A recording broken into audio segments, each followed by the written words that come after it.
আসসালামু আলাইকুম রহমতুল্লাহ। আমি বিকালে ফ্লাই কবুতরগুলারে হালকা খাবার দিই। তো দেখেন আমার কবুতরগুলো খাবার খাওয়ার জন্য কতটা মরিয়া হয়ে উঠে, ঠিক আছে? দেখেন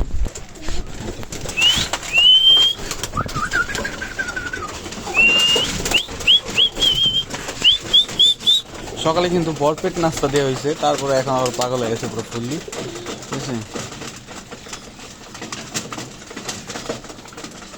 মারাহারি ধরাধরি করে খাইবো।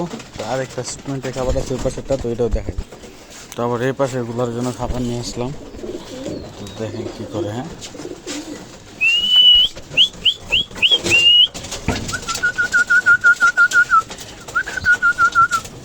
সবগুলো খাবার খাওয়ার জন্য পুরো পাগল হয়ে রয়েছে। সকালবেলা কিন্তু একবার খাবার দিয়েছি, তারপর আবার উঠে ফেলছি, আবার এখন দিলাম। কবুতর সুস্থ থাকলে খাবার খাবে ইনশাল্লাহ। তো কবুতরকে সুস্থ রাখতে এবং খাবার রুচি আনতে প্রতি মাসে আমরা কবুতরকে লিভার টনিকটা দিই। লিভার টনিকটা সবাই দেওয়ার চেষ্টা করবেন, সেক্ষেত্রে কবুতর খুব ভালো থাকবে। তো আজকে ভিডিওটা এই পর্যন্তই। সবাই দেখবেন, লাইক শেয়ার করবেন।